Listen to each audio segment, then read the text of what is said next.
We're starting things off today with something pretty unusual in the world of U.S. immigration. Genuinely good news. After months of crackdowns, confusion, and rising anxiety for immigrants, two major legal victories are giving people a much-needed sense of relief.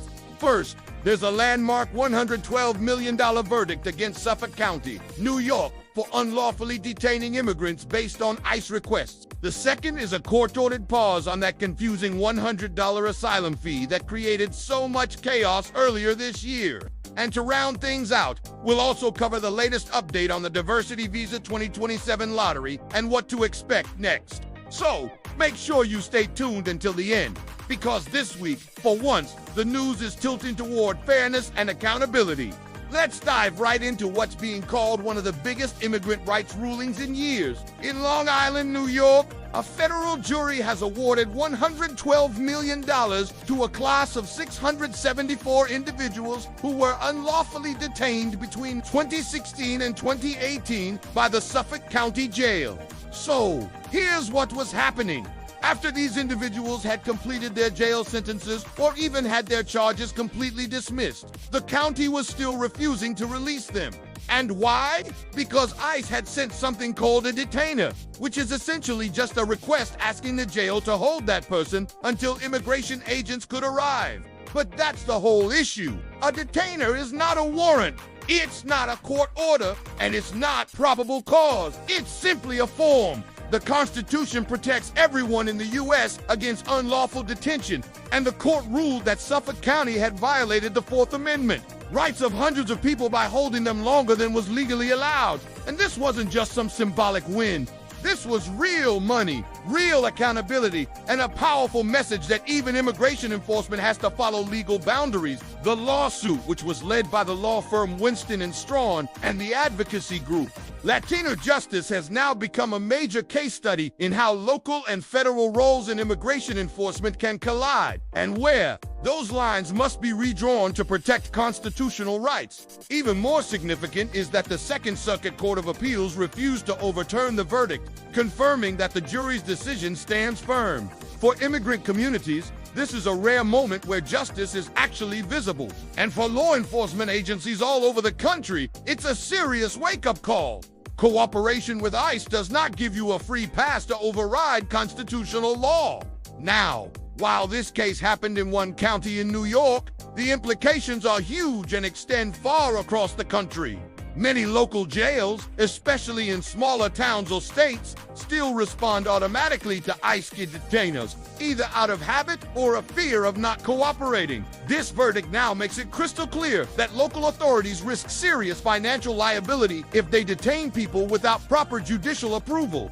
That means that county sheriffs, jail wardens, and city officials are probably going to start reevaluating their policies to make sure every single hold request has the proper legal backing. In the long term, this could dramatically reduce the number of unnecessary detentions, saving local governments money on lawsuits and avoiding public backlash. It also reinforces a fundamental principle. Immigration enforcement must follow due process, just like every other area of law.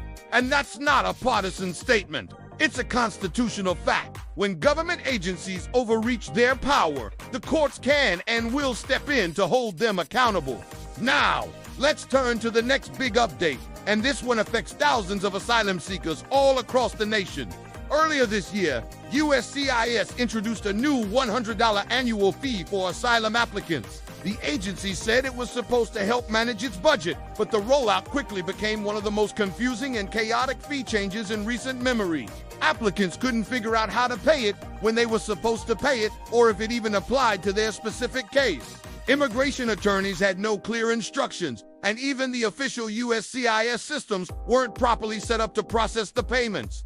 All of that confusion led to multiple lawsuits, and now a federal court has ordered USCIS to stop collecting the fee entirely. The agency has already confirmed that it will comply with the court's order. So, here's what this means for you right now.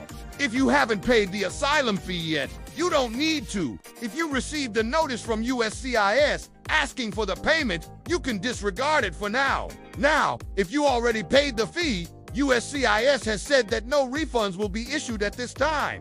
so make sure you keep your receipt as proof of payment. The court order is temporary, but it asks a major step that relieves a significant financial pressure for thousands of people who are still waiting for their asylum decisions. It also shines a light on how quickly policies, when poorly implemented, can unintentionally harm applicants who are just trying to follow the rules. Many asylum applicants are already facing waits that last for years, on top of medical exams, background checks, and all the other hurdles. For them, even a small unexpected cost, like $100, can create yet another barrier. By pausing this fee, the court is essentially saying that if a new rule isn't clearly explained or properly implemented, it shouldn't be enforced. And that's a fair and balanced decision, one that's based on administrative integrity, not on politics. So, why do these two cases matter so much? Both of these rulings share one powerful common thread: accountability. Whether it's a county jail overstepping its authority or a federal agency rolling out confusing and unclear fees, the message from the courts is the same. The system must follow its own rules. Immigration law is already incredibly complicated. It's filled with complex forms, policies, and deadlines that seem to change constantly. So, when people do their best to play by the book, the very least they deserve is clarity and fairness from the government. These court actions bring a small but very meaningful measure of that fairness back into the system. And it shows that despite all the political noise and negative headlines, the checks and balances built into U.S. laws still function. That's important not just for immigrants, but for every single person who values the principle of due process. Finally, let's get to a quick but very essential update about the Diversity Visa 2027 program, also known as the Green Card Lottery. The State Department has confirmed that the registration period for DV-2027 has not yet opened, and no official announcement has been made about the dates. This means that any website, agency, or person claiming to offer early access or priority registration is not legitimate. The one and only official source for the lottery is diprogram.state.gov. And remember, it is always free to enter when the application window does open. You'll need a valid, unexpired passport, a recent photo that meets the specific formatting requirements, and your accurate contact details so you can check your status later using the entrance status check system. Until then, the best thing you can do is prepare your documents and be very wary of any unofficial offers or paid registration services you see online. They are not necessary. History shows that once the system opens, it typically remains available for about 30 days. So being ready ahead of time saves you stress and protects your chance to enter correctly. So let's do a quick recap of today's good news.